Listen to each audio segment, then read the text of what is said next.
C'est maintenant l'heure dans toute liberté. Vous le savez, on est ensemble jusqu'à 10h pour un débat, comme son nom l'indique, en toute liberté. Ça n'arrive qu'en France. C'est grand, c'est vert, c'est gonflé. C'est pas la prochaine campagne de Marine Tondelier. Non, non, non. Regardez, c'est ça.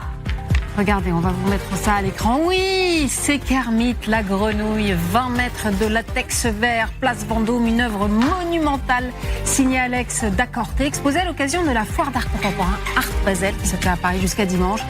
Et honnêtement, ça vaut le déplacement, cette grenouille géante qui exhibe son postérieur sous les fenêtres de Gérald Darmanin et de son ministère de la Justice.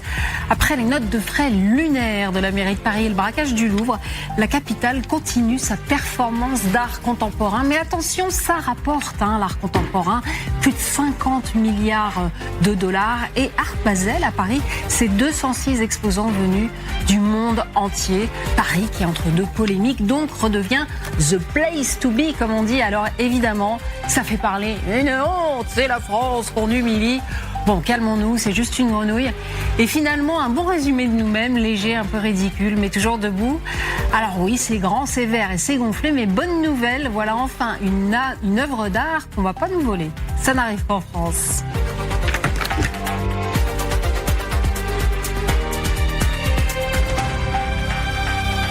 Allez, c'est vendredi, c'est chorégraphie. Me voilà, les amis, autour de la table, l'incroyable Solène Rioux. Bonjour Solène Rioux, vous restez avec nous alors que vous venez de vous lever à 1h du matin pour faire la matinale. C'est fou, cette dévotion à son métier. Non, mais c'est magnifique. Franchement, un grand merci à vous. Avec plaisir. Et puis tout de rose vêtu, cette élégance. Ça vous va? J'adore. Vous validez? C'est beau. Ah, je valide. Vous êtes sublime, Elisabeth. Hein? Ça va. Ah bon? Et un pantalon de cuir en plus. Elisabeth, bonjour. Notre queen. Et bravo pour votre édito. Queen, ah merci Elisabeth, éditorialiste politique LCI évidemment, Christophe Barbier, qu'y a-t-il d'autre à dire? On ne sait pas. Et puis Guillaume Audat, grand reporter, chroniqueur international, et sur ma fiche il y a marqué mais pas que. Je crois que vous êtes intervenu sur notre document interne. Votre édito gonflé, si je puis dire. Merci Guillaume. Alors les amis, ça va nettement être moins drôle là, parce qu'on va parler de Trump et de Poutine. Parce que ça fait 9 mois que Poutine se moque de lui, 9 mois que Moscou teste, Solène, les limites de Washington et que Trump répond, alors par des tweets, des petits clins d'œil, des invitations en Alaska. Mais ça y est, le président américain sort les griffes, il passe aux sanctions économiques majeures, il tape au portefeuille, il tape Rosneft et Lukoil, c'est-à-dire les deux piliers du pétrole russe, plus de la moitié des exportations quand même.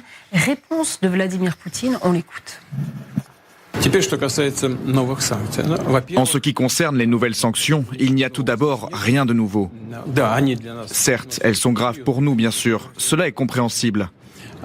Et elles auront certaines conséquences, mais elles n'auront pas d'impact significatif sur notre bien-être économique. Elles n'auront pas d'impact significatif sur notre bien-être économique. Alors là, réponse immédiate de Donald Trump. On l'écoute. Poutine a déclaré que la Russie était à l'abri des sanctions américaines. Il a affirmé que cela n'aurait pas d'impact sérieux sur l'économie russe. A-t-il tort? Je suis ravi qu'il partage cet avis. On en reparlera dans 6 mois. On verra bien. Bon, on verra bien, Solène Rioux. Non, mais elles prennent du temps, les sanctions. On l'a vu depuis ces presque 4 années de guerre. Ça aurait pu, on aurait souhaité, les Occidentaux auraient souhaité que ça aille plus vite.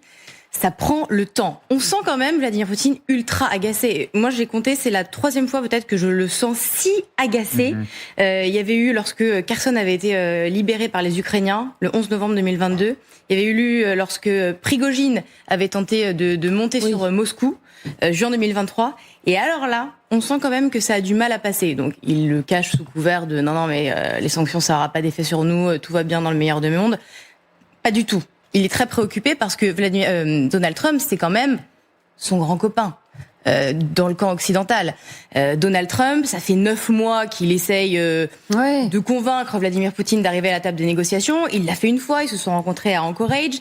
Son but à Donald Trump, on l'a vu avec le conflit à Gaza, et pas que, c'est de résoudre toutes les guerres du monde, c'est d'être le gendarme du monde, c'est de redonner ce rôle aux États-Unis. Là, il le reconnaît, là, il n'y arrive pas. Il avait dit en 24 heures, je vais résoudre le conflit ukrainien. impossible quand on a un Vladimir Poutine en face, excellent joueur d'échecs, s'il faut encore le rappeler, qui se joue de Donald Trump. Alors Donald Trump a beau dire, on l'a encore entendu la nuit dernière, non, mais nos relations sont quand même très cordiales, mais voilà, Vladimir Poutine, c'est un dur, il faut aller à la négociation. En attendant, c'est niette. Et là, Donald Trump, il en a assez. Donc les sanctions, on y va. Et ce n'est peut-être qu'un début. Christophe, c'est un coup de maître de Trump quand même, ou un coup de poker? C'est un zigzag de plus. On a tellement l'impression que quand il est en face à face avec Poutine, il est un peu fasciné, un peu dominé par l'intelligence retorse de Poutine, et que ensuite, comme s'il ouvrait les yeux, il reprend du muscle et il essaye de riposter. Imaginez Zelensky qui était reparti des États-Unis un peu dépité, sans tomahawk ni assurance, et qui là se dit tiens, il est en train de rejoindre mon camp. Sur les histoires de sanctions économiques, je pense que travailler directement contre la Russie, ça a montré ses limites. En revanche, aller travailler les Indiens. Oui, alors c'est ça, il faut expliquer ça quand vous parlez comme ça. Oui, parce qu'en fait, ils ont trouvé d'autres clients, les Russes, quand on a décidé, de mettre, Européens notamment, des sanctions économiques. Et on achète, nous, à ces clients. Donc finalement, on continue à acheter du pétrole russe en solaire. Elles ont été détournées. On le sait d'ailleurs, voilà. L'Azerbaïdjan aussi a joué un rôle de ce côté-là. Si les Américains mettent la pression sur ces partenaires-là, sur leurs clients à eux, là, peut-être que ça peut être efficace. Sur la fragilité économique intrinsèque profonde de la Russie, on lit tout et son contraire quand même. Moi, je suis assez d'accord avec Christophe. En réalité, là, on est en train de titrer Trump-Poutine l'escalade. Qu'est-ce que ça sera la semaine prochaine ? Véritablement, Trump, c'est l'oscillation entre la valse hésitation et le volte-face permanent. Donc en effet, rappel de la semaine, ça avait commencé par Tomahawk, et puis finalement plus de Tomahawk, et puis finalement coup de téléphone, et puis finalement Budapest. À la fin de l'histoire, il n'y a pas de Budapest pour Poutine, et il n'y a pas de Tomahawk pour Zelensky, mais il y a des sanctions. Et ça, c'est peut-être le coup que Vladimir Poutine n'avait pas vu venir, l'aspect très imprévisible du personnage. Justement, attendez. Ça vous parle, là, vous parlez de Donald Trump. Oui, là, je parle de Donald Trump. Regardez les moscovites, c'est un peu l'image qu'ils en ont. On écoute quelques moscovites. Trump est un homme imprévisible. Il est donc impossible de savoir ce qui se passera demain. Il pourrait se réveiller et décider de lever les sanctions. Il est complètement imprévisible. Chaque jour apporte son lot de surprises. Nous devons donc prendre les choses avec philosophie et les accepter. Trump a rencontré Poutine, l'a serré dans ses bras et a marché avec lui sur le tapis rouge. Dans la foulée, il a annoncé qu'il donnerait des tomahawks. Et le lendemain, il a dit qu'il ne les donnerait pas. C'est un jeu politique.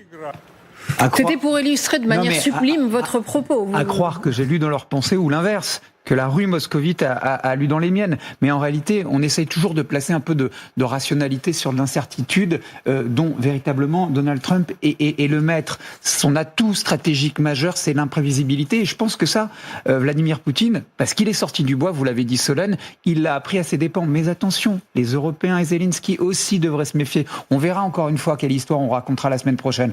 Après, simplement sur les sanctions et d'un mot, je vais reprendre la métaphore de l'envoyé spécial de l'Union européenne sur cette question.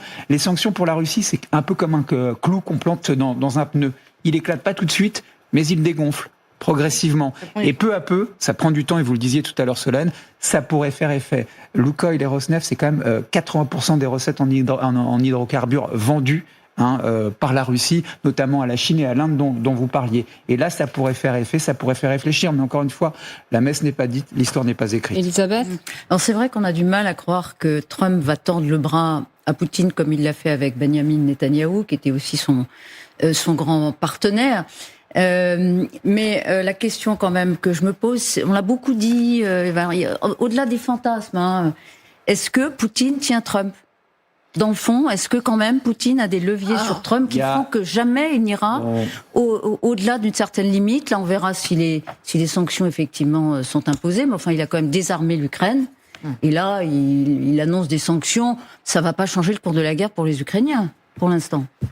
Il y a des enquêtes qui ont été faites sur la relation extrêmement ambiguë entre ces deux hommes. On a parlé de photos compromettantes, même de compromat américain. On a parlé en effet de compromat. Est-ce qu'on tient vraiment un homme, Donald Trump, à l'époque où il était un magnat de l'immobilier, simplement parce qu'il a fait un tour à Moscou, qu'il voulait édifier une Trump Tower et qu'il y aurait eu une femme dans sa chambre à ce moment-là? Je ne crois pas qu'on tienne un homme de ce calibre-là avec un compromat. Ensuite, sur les idées, l'idéologie, il y a quelque chose de... Alors, sur l'argent, on encore une fois, il y a des enquêtes, il y a des allégations, mais il faut rester extrêmement prudent parce que rien n'est démontré. En revanche, ce qu'on peut constater, mais là, Solène, je parle aussi sous votre contrôle, c'est cette espèce de côté un peu cajoleur qu'a Trump pour l'homme Poutine, cette espèce d'admiration sans faille pour ce qu'il est, cet autocrate qui a tous les pouvoirs et qui va au bout de ses ambitions, qui cherche à atteindre ses objectifs par tous les moyens. Non, que Poutine le veuille, je pense qu'il a l'ambition d'atteindre ses objectifs. Que Trump soit encore fasciné par Poutine, de manière générale, maintenant que lui considère qu'il est le maître du monde, il a je crois que cette idée de la fermeté quand même, c'est comme d'avoir le contrôle sur une sphère d'influence, un peu comme Xi Jinping en Asie et lui sur l'Amérique, on le voit avec le Venezuela et l'Amérique latine en ce moment. Peut-être qu'il a une admiration pour ce Poutine. On l'avait vu, Solène, la dernière fois, la marine française a arraisonné un pétrolier russe qui battait pavillon béninois, si je me souviens bien. Qui avait changé 18 fois de nom. Qui avait changé 18 fois de nom. Ils sont agiles, les Russes, c'est-à-dire qu'ils vont trouver une parade, non ? Enfin, c'est parce que on va passer par là, forcément, on va être obligé d'arraisonner des bateaux. Pas dans l'avenir, mais évidemment, on peut imaginer que les Russes vont, comme ils l'ont fait à chaque fois, tenter de contourner ces sanctions. Là, ça va être compliqué parce que, comme le rappelait Christophe, ce sont directement l'Inde et la Chine qui sont quand même visés. C'est eux qui ont racheté via ces moyens détournés. L'Inde qui a d'ores et déjà annoncé avoir commencé à modifier ses approvisionnements. La Chine, de son côté, c'est beaucoup plus difficile. Elle a violemment critiqué les sanctions. Elle n'est pas du tout d'accord avec ces sanctions américaines. Mais il y a un pas de plus quand même là qui est franchi. Et c'est quand même les premières sanctions annoncées par Donald Trump depuis son arrivée au pouvoir. C'est ça aussi. C'est là que ça marque en effet un tournant. Et simplement d'un mot pour abonder sur ce que Solène dit, les deux principaux acheteurs de pétrole russe sont la Chine et l'Inde. Si vous taxez Rosneft et Lukoil, non seulement le pétrole est plus cher, mais en plus vous taxez avec les droits de douane dont on a beaucoup parlé ici abondamment ces deux pays. Imaginez le niveau de la facture. Donc ça pourrait faire réfléchir les Chinois et les Indiens, mais tout cela à une échelle planétaire prendra, à mon avis, beaucoup de temps. Rapidement, et le principe, c'était que les Russes vendaient leur pétrole à des prix très très bas aux Indiens et aux Chinois. C'est pour ça qu'ils l'achetaient très bas et eux le revendaient plus cher et faisaient un gros bénéfice.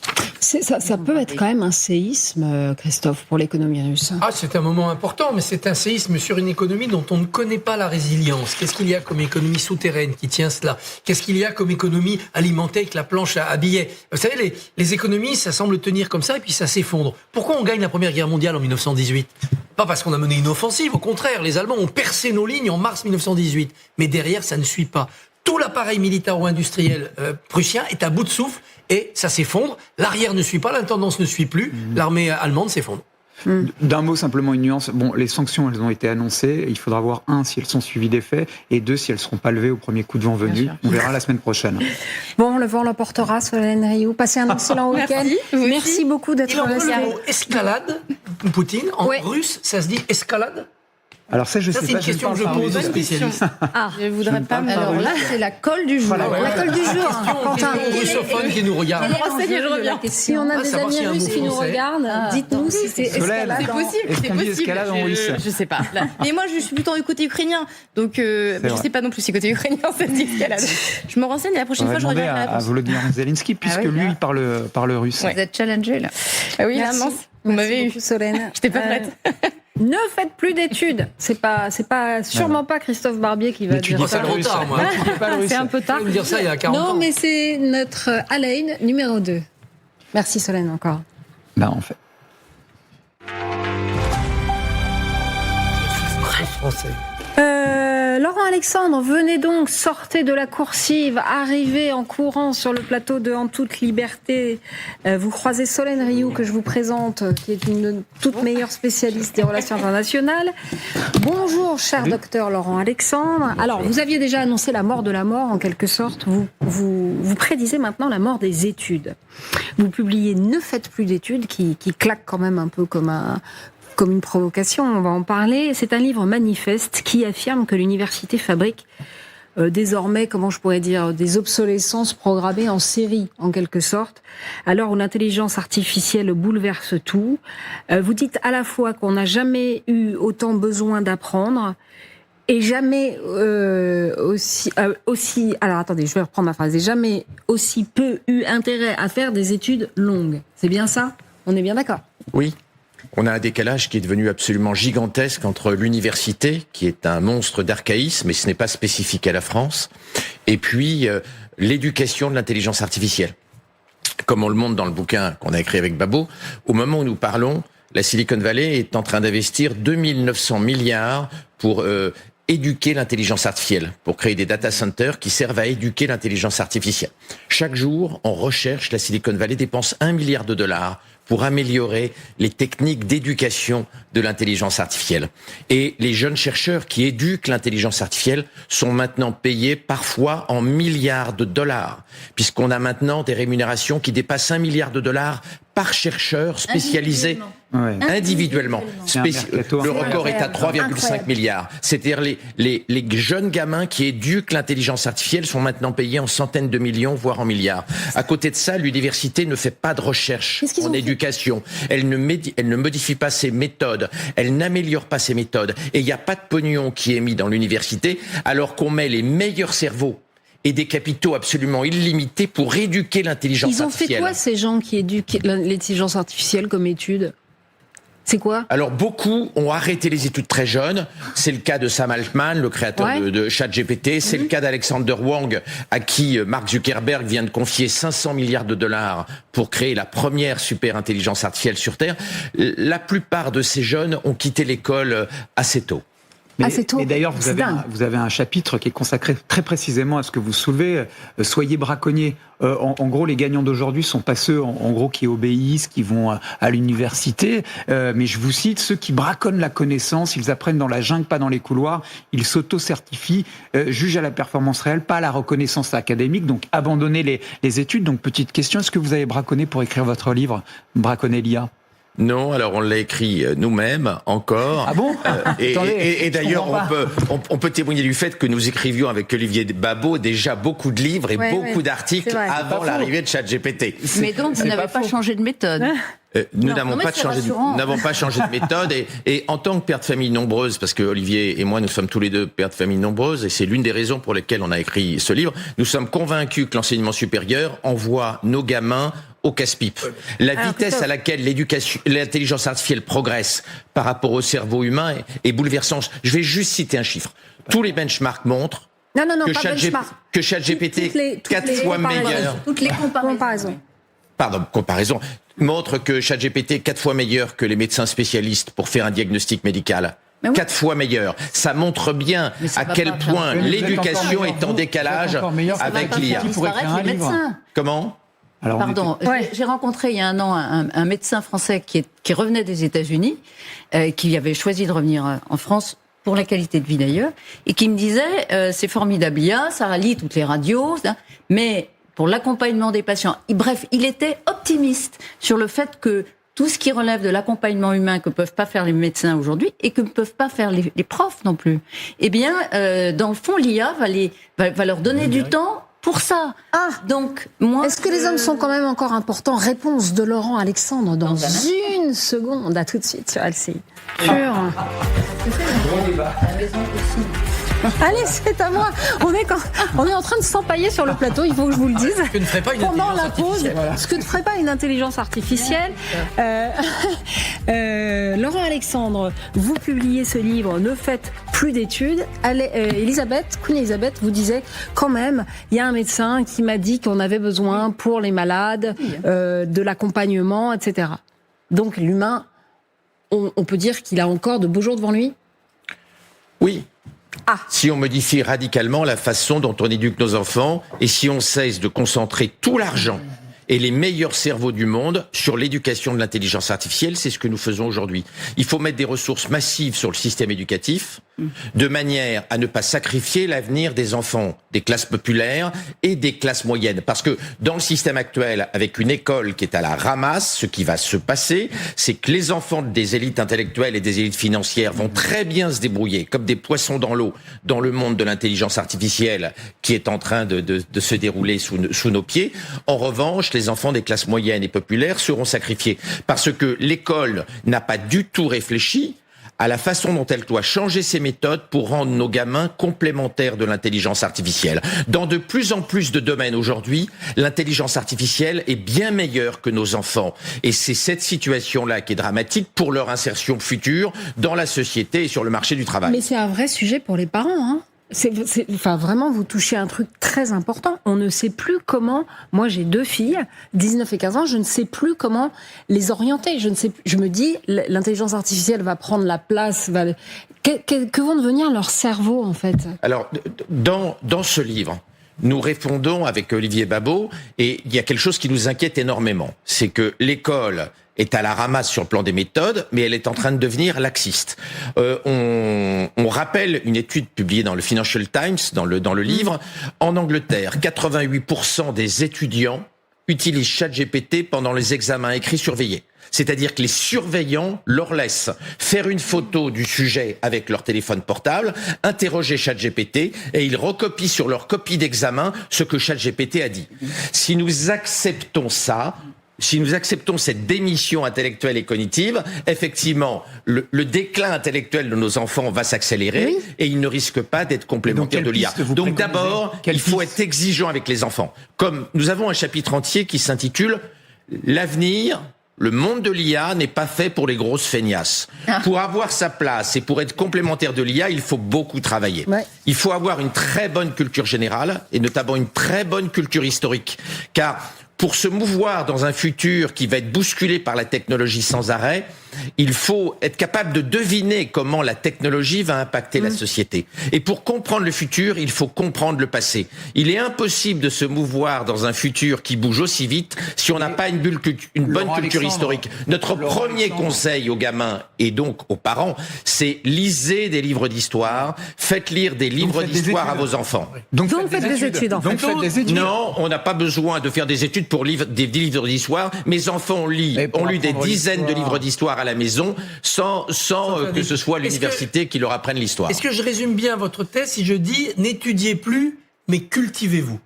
Oui, travaillez plus qu'avant, cultivez-vous plus qu'avant, soyez très sélectifs sur les cursus. Une bonne partie des cursus aujourd'hui ne sont pas utiles.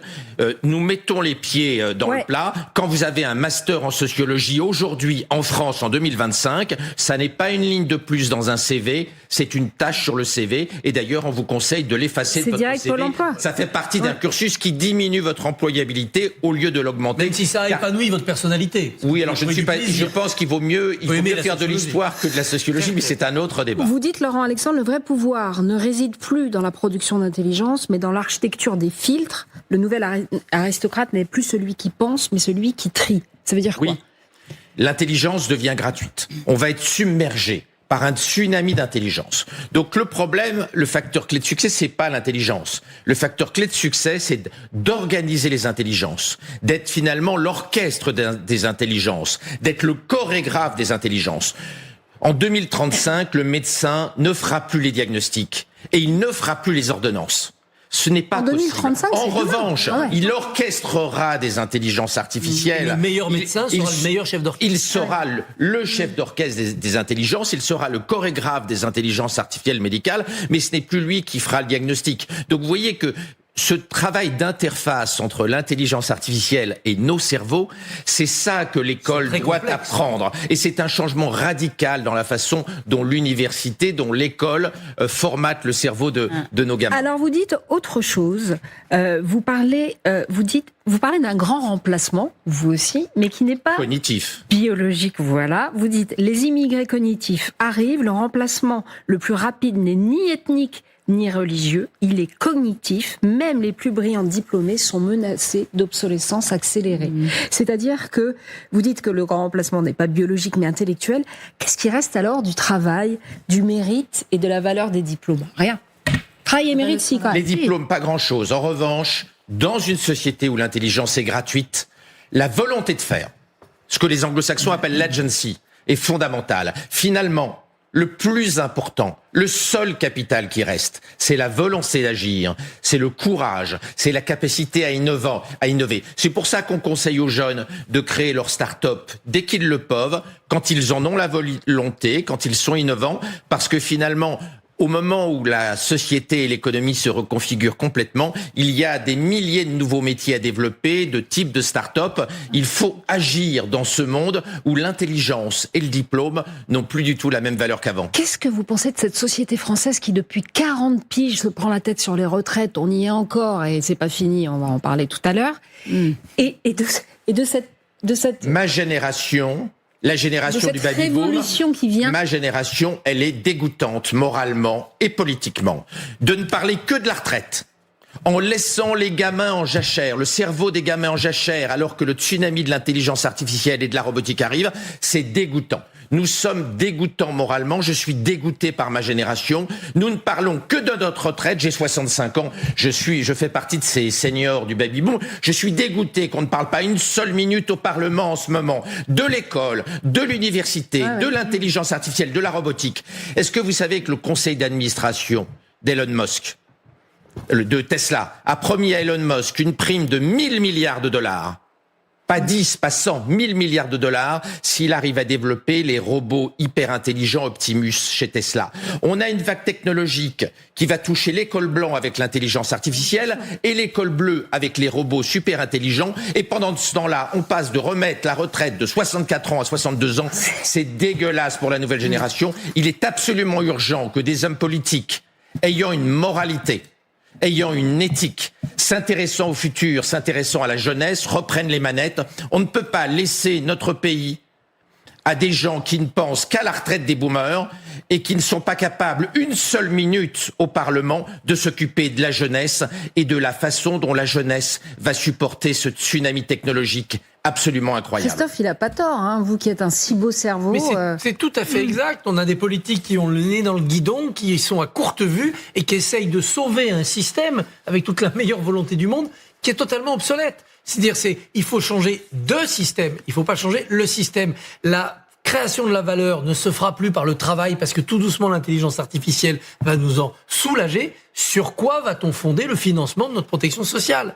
Alors certains parlent de taxes sur ces fameux robots, d'autres imaginent d'autres solutions, mais on est en train là de s'étriper pour les solutions du monde d'hier alors que le monde de demain est déjà aujourd'hui. D'ailleurs, l'ont parfaitement compris les jeunes qui s'emparent de ces outils en tâtonnant à la fois pour ce que vous décrivez, c'est-à-dire leur processus éducatif, comment je peux être le plus malin avec l'IA plutôt que d'être le plus bosseur, et puis qui pensent aussi à une carrière, à un profil d'enrichissement qui les mette à l'abri de l'effondrement du système. Il y a des formations en intelligence artificielle, c'est utile. Mon conseil, c'est de beaucoup utiliser l'intelligence artificielle pour bien savoir la manipuler, bien savoir l'orchestrer. Mon conseil pour les jeunes, arrêtez de vous servir de Google, servez-vous de ChatGPT toute la journée à la place de Google. À la place de Google. C'est comme ça que vous allez apprendre à bien vous servir de l'intelligence artificielle, à bien orchestrer les différentes intelligences artificielles. Servez-vous de ChatGPT 20 fois, 30 fois, 40 fois par jour, de manière à parfaitement savoir poser les questions et à vous enrichir. Non pas pour glander, non pas pour ne rien faire à l'école, non pas pour être remplacé par l'IA, mais pour bien savoir manipuler l'IA. Travaillez plus qu'avant en utilisant massivement l'IA. Soyez courageux, cultivez-vous. Ce sont les recettes que nous indiquons dans le livre. À propos de formation, les profs, est-ce qu'ils ont de la formation en IA? C'est une question que je vous pose. Là, on est dans les classes en France. Hein. Et par ailleurs, est-ce qu'il n'y a pas un problème de légitimité qui va se poser parce qu'ils vont être en face d'élèves qui sauront beaucoup mieux que utiliser l'IA? Et j'ai peur que le fossé se creuse et que les profs qui sont déjà mal payés... Il ne faut pas se tromper de combat.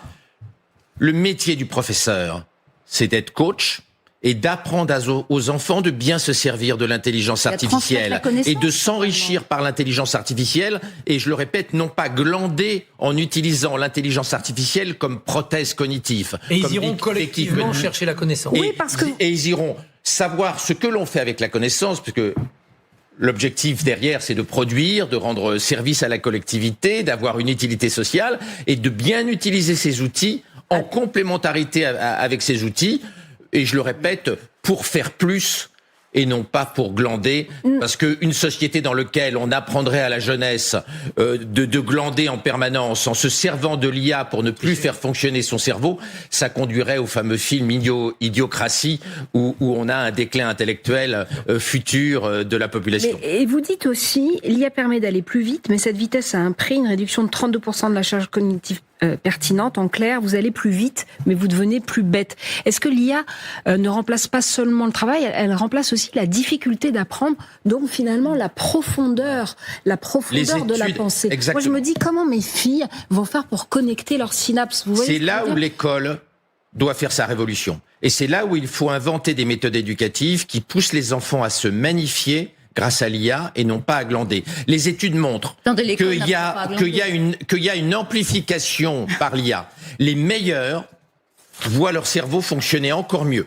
Et finalement, c'est un levier, l'IA, pour mieux faire fonctionner leur cerveau. En revanche, les gamins qui ont moins de facilité, ça les enfonce un peu plus. Et donc le rôle de l'école, c'est de faire en sorte que l'intelligence artificielle fasse progresser le cerveau de tout le monde et pas uniquement des meilleurs, parce qu'aujourd'hui l'IA est un amplificateur des bons à la hausse, un amplificateur des moins bons à la baisse. Nous sommes en train de créer une société à deux vitesses. L'école doit casser cette dynamique en rénovant massivement ses méthodes et en poussant les gamins qui ont moins de facilité à grandir grâce à l'IA au lieu de glander un peu plus. Laurent Alexandre, je vous prends au mot. Si les machines nous dépassent, pourquoi est-ce que vous continuez à chercher à nous impressionner en écrivant des livres ? ChatGPT, monsieur Gérard Laséquiès. Moi, je suis dans le camp des humains. Je ne fais pas partie des ce qu'on appelle les post-humains qui pensent que l'IA doit nous remplacer. Donc, je suis pour que l'école se rénove radicalement de manière à ce qu'il y ait une place pour nos enfants dans le monde de demain et non pas qu'on en fasse des légumes ne travaillant pas, entretenus par l'intelligence artificielle qui nous dépasserait. Donc je crois qu'il y a aujourd'hui, nous sommes à un moment crucial de l'évolution de l'humanité. L'IA peut nous dépasser. C'est un scénario possible et pas seulement un scénario de science-fiction. L'IA peut conduire nos enfants à atrophier leur cerveau. Nous devons juste faire le contraire.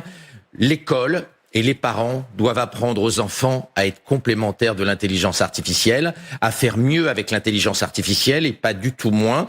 L'école ne s'est pas préparée à cette nouvelle fonction parce que nous n'avons pas eu le courage de rénover le mammouth depuis le temps où Allègre en parlait. Et aujourd'hui, avec le tsunami de l'intelligence artificielle qui est en train de nous dépasser rapidement, il y a une urgence. Il faut un courage politique pour moderniser l'école, pour faire tout ce que nous n'avons pas fait ces 40 dernières années. Courage, c'est un mot qui est revenu toute la semaine. Il est jamais trop tard pour les gens courageux, pour les gens responsables. Il faut que la classe politique comprenne la puissance de ces outils.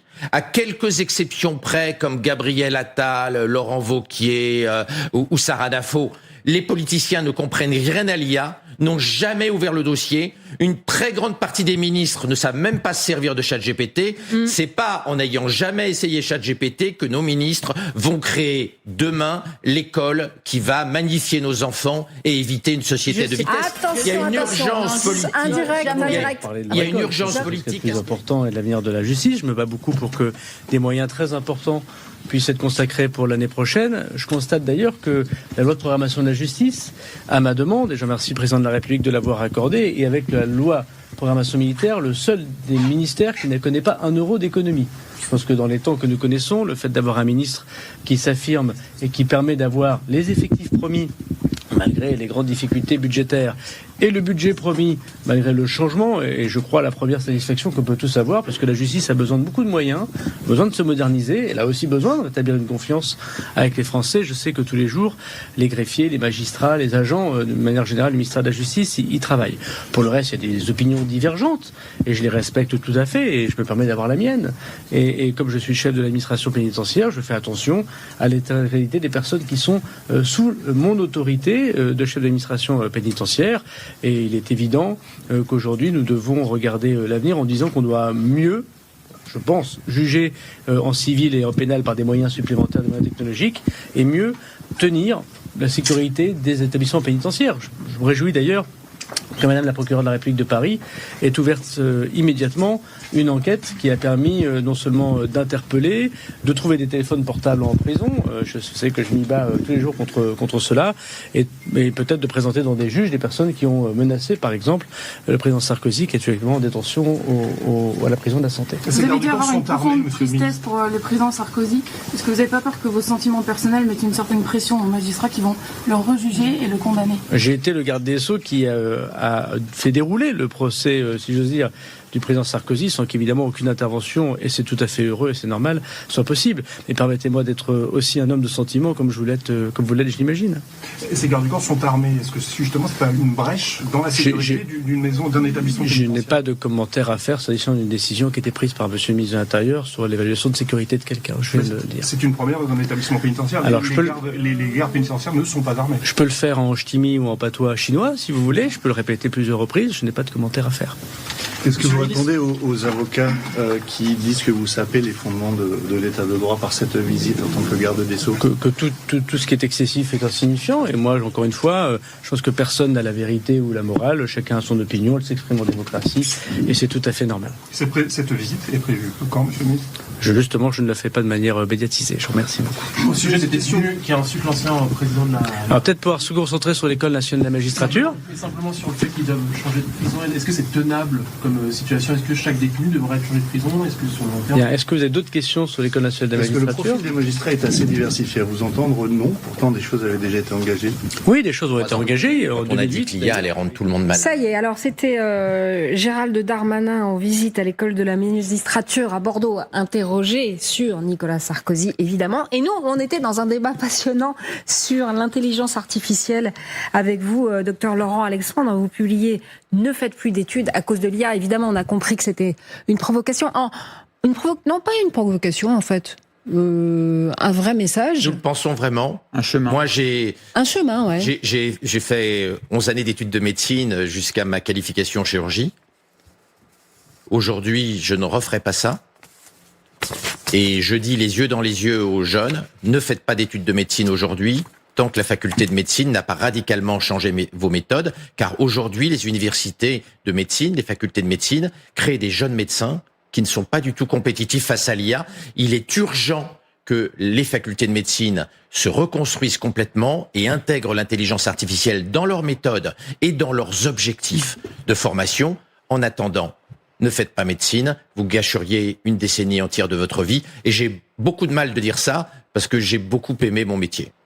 Christophe ? Est-ce qu'on peut très vite créer des écoles de médecine pour les médecins du futur, ceux qui vont être les chorégraphes de l'intelligence artificielle? Il va bien falloir. Mais le temps des universités est un temps très long. L'université est une technologie très archaïque, très ancienne, très bureaucratique, moyenâgeuse, qui a un mal fou à changer. Moyenâgeuse, elle est née entre 1220 et 1225 à Oxford, à Paris et à Bologne, comme vous le savez. Et donc l'université aujourd'hui, elle est au pied du mur. Si elle veut rendre service à nos enfants, elle doit radicalement changer. En attendant, avec Olivier Babot, nous déconseillons de faire des cursus longs.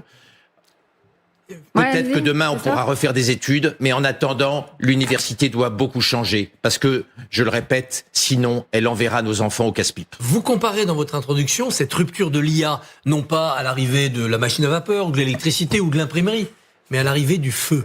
C'est-à-dire que vous pensez que ça va changer quasiment notre biologie, notre métabolisme, comme le feu nous a fait manger de la viande cuite. C'est ça qui est en jeu. Ça change radicalement la façon dont notre cerveau doit fonctionner. Nous sommes face à une révolution schumpeterienne, une révolution civilisationnelle, mais aussi une révolution anthropologique, comme le dit le prix Nobel de physique et l'inventeur des intelligences artificielles Geoffrey Hinton. Nous ne sommes plus l'espèce la plus intelligente sur Terre. Nous sommes la deuxième espèce la plus intelligente sur Terre. Ça a des conséquences politiques immenses et l'école doit bien intégrer cette réalité en formant mieux nos gamins à supporter la tempête technologique. Qui arrive. Merci beaucoup, Laurent Alexandre. Merci. Votre livre est passionnant. Allez, on se retrouve dans quelques secondes pour ce verdict incompréhensible de la justice hier. À tout de suite sur LCI. Voilà le carton rouge, c'est ce verdict qui laisse un goût amer et une vraie incompréhension. 8 mois de prison ferme pour l'un, 8 mois avec sursis pour l'autre. C'est la peine prononcée par le tribunal correctionnel de Bobigny à l'encontre des deux frères jumeaux de 19 ans qui ont abattu en août dernier l'arbre planté en hommage à Ilan Halimi, ce jeune homme torturé à mort parce qu'il était juif. Une comparution immédiate, une enquête bouclée à la hâte. Les deux hommes ont refusé de donner le code de leur téléphone, donc aucune donnée n'a été exploitée. Et ce sentiment partagé par beaucoup, que la justice n'a pas pris la mesure du symbole. Alors vous savez, ils ont laissé sur les lieux de leur forfait une pastèque. Bon, la pastèque, Christophe, c'est un symbole de solidarité avec la lutte palestinienne, parce que c'est les couleurs du drapeau, noir, blanc, vert et rouge. Et évidemment, c'est signé. Enfin, ce verdict est incompréhensible et injustifiable. Ne pas avoir enquêter en profondeur pour savoir s'ils étaient antisémites, notamment en regardant leurs conversations dans le téléphone, c'est une faute de la justice. Être aveugle à ce point-là sur la dimension antisémite, c'est la volonté de protéger des antisémites. C'est citation inacceptable. de l'avocat de la défense Romain Ruiz après la décision de la justice. Je vais vous la lire car elle vaut son pesant de cacahuètes. En gros, ils ont juste découpé un arbre. Donc ils étaient contre... je sais pas, ils étaient allergiques au pollen d'olivier. Non mais aux arbres. Non mais il faut être dingue pour effacer ce mobile évident et se dire, alors du coup, ils l'ont fait pourquoi en fait ? Mais c'est juste ils l'ont fait parce qu'ils n'aiment pas les arbres. Alors c'est la problématique en plus. Bon, Romain Ruiz, donc qui est un pénaliste, il dit en gros ils ont juste découpé un arbre. C'est expéditif, c'est caricatural et c'est même presque outrancier dans le climat qui règne, climat de fracture communautaire. Après, il faut quand même rester extrêmement prudent. Et là, je vous rejoins sur le carton rouge. La justice n'a pas suffisamment enquêté. On a donc 2 Tunisiens qui traversent la Manche, qui ont 21 ans, 20 ans, 21 ans. Ils avaient à peine 1 an en 2006, au moment de l'affaire des barbares, au moment où Ilan Halimi a été tué dans les conditions qu'on sait. Qu'est-ce qu'ils en savaient, ces 2 types qui ne parlaient pas français ou très très peu ? Je suis pas tout à fait sûr à un moment donné qu'il faille pas être un peu prudent sur les motifs qui ont conduit ces 2 hommes à commettre si on avait cet abattage. Portable, On a vu depuis le 7 octobre 2023, et c'est là que j'amène un peu de prudence, des forfaits qui ont été commis sur ordre d'une puissance étrangère. La Russie, par des Moldaves, oui, la Russie, par des Roumains, par des gens contre quelques billets qui ont ici fait des pochoirs de Magen David, ici peint des mains rouges sur le mur des Justes au mémorial de la Shoah, qui ici ont jeté des têtes de cochon devant des mosquées. Il y avait toujours un homme de main derrière, un Moldave, un Roumain. Et là, il fallait peut-être qu'on s'interroge plus en profondeur sur ce qui a conduit ces 2 hommes à commettre cet acte. Qu'est-ce qu'ils savaient de l'histoire Ilan Halimi, ces 2 hommes ? Pas forcément grand-chose. En tout cas, ils ne se sont pas exprimés dans un français correct lors de l'audience qui a été expéditive. Et sur ça, je vous rejoins. Carton rouge parce que dans ce climat délétère, on ne s'est pas donné les moyens à un moment donné d'aller plus loin. Incompréhensible justice. Allez, c'est l'heure de la phrase du jour.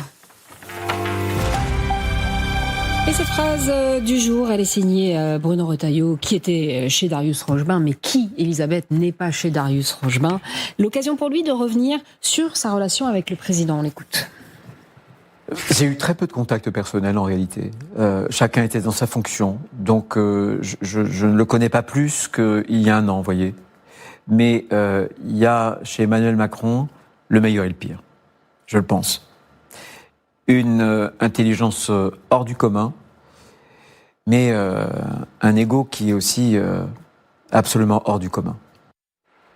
Un ego hors du commun, Elisabeth ? C'est impressionnant de voir à quel point tout le monde psychologise Emmanuel Macron. On en est rendu effectivement à ce niveau de sidération par rapport à ce qui se passe en France politiquement, que on en vient à des explications psychologiques. Qu'est-ce qui se passe effectivement, pourquoi cette dissolution, pourquoi le corps nu, pourquoi, etc. Et je trouve que ça, évidemment, ça donne une dimension très réductrice du débat politique. Deuxièmement, je suis aussi frappée que dans ce contexte, il y ait autant de politiques qui passent leur temps à frapper ou gifler ceux qui ont pu travailler, avec qui ils ont pu travailler ensemble. Parce que malgré tout, Bruno Retailleau, il est resté au gouvernement. Oui, et au gouvernement sous la présidence d'Emmanuel Macron. À peine sorti pour justifier laborieusement la façon dont justement il a claqué la porte de ce gouvernement, eh bien, il tape sur. Alors, il n'a jamais ménagé Emmanuel Macron, même ministre. Mais là, je trouve que ça prend une dimension. Voilà, Édouard Philippe, Gabriel Attal, tous ceux qui, dans le fond, ont besoin absolument de s'affranchir d'Emmanuel Macron pour tenter l'aventure de la présidentielle, eh bien, tapent sur le président. Il le mérite en partie, beaucoup, si on écoute les Français. Mais bon, soyez responsables, faites des propositions, dites-nous comment on avance, au lieu d'en permanence taper sur... Alors, ça nous amène directement, Elisabeth, sur le sondage Le Point Cluster 17. Là, non, vous aviez un truc? Non, je disais qu'on psychologise en effet dans le débat politique. Sur les réseaux sociaux, c'est pire, on psychiatrise. C'est Macron qui est fou. Par ailleurs, oui, un égo hors du commun. Mais quelqu'un nous a dit un jour, il nous a vendu le concept de président normal. Oui. C'était Hollande. On peut pas être président si on est normal. Il est resté normal, Hollande. Il a juste pas été président. Oui. Voilà. Puis général de Gaulle, il avait sans doute aussi un égo. Mais bien sûr. Bien sûr. Si le général de Gaulle n'avait pas eu un égo hors du commun dès l'enfance, il n'aurait pas libéré la France. Oui, exactement. Le petit carton des personnalités politiques préférées des Français, là, c'est le sondage du Point. Bon, on n'est pas étonné, hein. Jordan Bardella est à 37%, Marine Le Pen aussi. Sébastien Lecornu fait une petite percée, Christophe. Oui, tout à fait. Il se passe quelque chose. Pourquoi il est apprécié des Français? D'abord parce que maintenant il est connu, parce qu'il a pris cette mission. Ensuite, je pense, c'est son humilité. Oui. Sa discrétion, la parole rare, concise, pas d'effet de manche, il la ramène pas. Et je pense qu'il a réussi à installer le concept de mission du moine-soldat. Maintenant, le moine-soldat, on veut qu'il reste moine. Faut pas qu'il se prenne pour le pape. Et le soldat, il doit pas se prendre pour le général.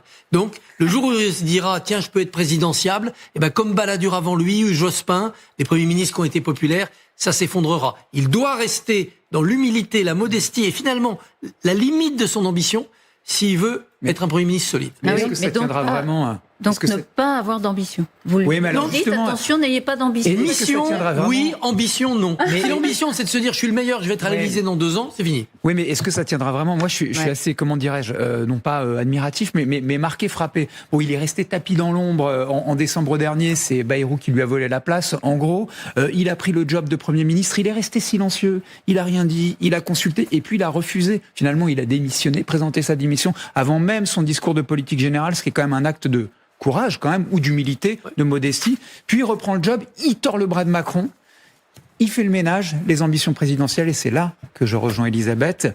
Et si c'était en fait une autoroute toute droite en 2027 il ne faut pas qu'il sorte de l'autoroute. Enfin, il ne faut pas qu'il sorte de son chemin. Voilà. Il n'est pas une autoroute pour toujours une histoire de Peut-être qu'au dernier moment, il va bifurquer. Et il va s'imposer. Vous voyez comment on est. Édouard Philippe, Gabriel Attal. On ne peut pas s'empêcher, évidemment, de le mettre dans la course et d'en faire déjà un favori. Mais il réinvente un peu la politique. Oui. L'unité, la concision, la précision, le côté moine-soldat. Effectivement, c'est un nouveau rapport aux Français. Et franchement, ça plaît. Cette échéance présidentielle aimante toutes les curiosités. Oh là là. Bon, c'est le régime présidentiel de la France. Voilà, exactement. Allez, c'est maintenant le temps de... Il y a de l'espoir. Il y a de la marade. Les amis, ça c'est pour vous, Christophe. Le cambriolage du musée du Louvre survenu dimanche dernier aura décidément fait couler vraiment beaucoup d'encre. En France d'abord, évidemment. Les internautes ont rivalisé d'imagination. Franchement, ça fait du bien pour attaquer ce week-end. Vous allez voir, ça c'est Sarkozy et Fillon qui bijoux volés au Louvre. Les cambrioleurs sont en fuite. Donc, ça c'est le système de sécurité du Louvre avec un curly, je dirais même. Ça, c'est Tintin, capitaine. L'anagramme du Louvre, c'est voleur, bien sûr. Bien sûr, ouais. Non, mais vous vous rendez compte comme c'est génial. Comme c'est génial. La Joconde.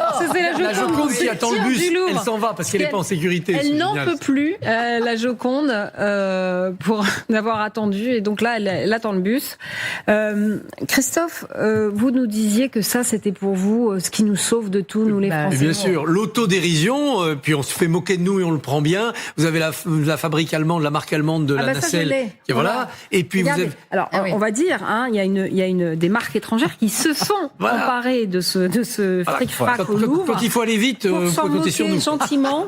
Regardez, quand il faut aller vite, le Bucker Agilo vous permet de transporter jusqu'à 400 kilos de trésors lourds à 42 minutes. À 42 mètres par minute. Le dessin silencieux. Le dessin de CAC dans l'opinion hier où les différents leaders LR rentrent par effraction pour voler la couronne de la présidence du LR. Voilà. Et ça, c'est formidable. C'est-à-dire cette autodérision nous guérit de tout. Il n'y a pas eu de mort. Donc tout est retrouvable, tout est réparable. Le véritable joyau français, finalement, c'est le sens de l'humour, c'est l'autodérision. On va leur piquer les joyaux de la couronne. Ils sont bons aussi, les Anglais, pour l'humour british. Mais voilà, c'est nos joyaux de la couronne. Nous sommes en République. C'est pas les petits cailloux précieux de la reine Hortense ou de la reine Marie-Amélie. Non, c'est notre humour sur nous-mêmes. Et alors, regardez, il y a Burger King aussi qui s'est saisi des réseaux sociaux. Ah oui, bien sûr. Le rire est contagieux grâce au réseau. Bah oui, mais ça. Regardez Burger King aussi qui a fait une pub, si on l'a, et je ne sais pas si on l'a. Voilà. Nous, on se les fait voler tout le temps, mais on n'en fait pas toute une histoire. Nos couronnes, ça, c'est les couronnes qu'on a avec les petits menus. On a aussi Ikea Suisse.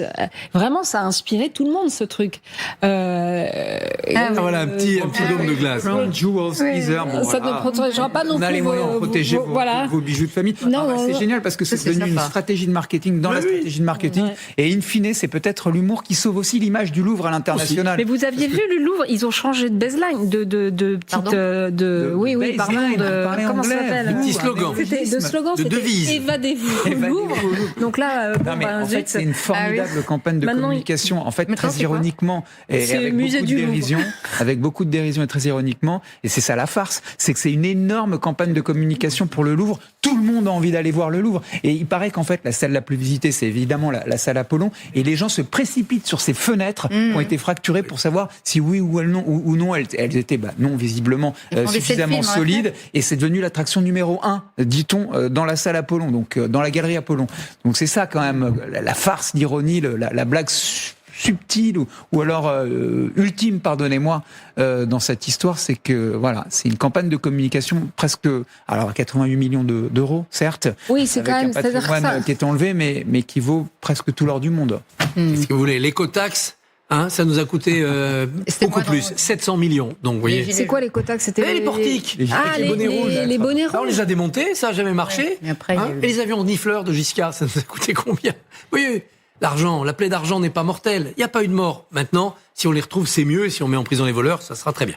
Tous ceux qui disent que c'est une catastrophe nationale vont se dire, mais Christophe Barbier, il minimise. On s'en remet un petit coup là, Quentin. Remettez-nous un peu les trucs qui nous ont fait rire, qu'on a trouvé. Parce que vraiment, on a passé une semaine tellement angoissante, inquiétante, on était ridicule et tout. C'est quand même très sympa. Laquelle vous trouvez la plus drôle? Je sais pas. Élisée, celle que vous trouvez la plus drôle. Ça, Sarkozy, le curly, c'est très mignon aussi. Franchement. Moi, je vote la nacelle parce que c'est quand même extrêmement drôle. La pub pour la nacelle, la marque qui rebondit, oui, c'est vrai. Et vous, Christophe, c'est quoi votre préféré? Vous, c'était la Joconde qui attend le bus. La Joconde qui attend le bus. La Joconde qui attend le bus, je trouve ça formidable. Ça. Et d'ailleurs, un spectacle, la Joconde. Il y a une actrice qui joue la Joconde en ce moment. Un spectacle écrit par Laurent Ruquier. Voilà, une Joconde pour Le rire est une autodéfense naturelle face à la rigidité du monde. Je paraphrase Henri Bergson. Le rire. Magnifique, le rire, Henri Bergson. Exactement. Allez, merci à tous. Vous passez un excellent week-end au Louvre ou partout ailleurs en France. Et essayez de vous barrer un peu. On se retrouve lundi prochain pour En toute liberté.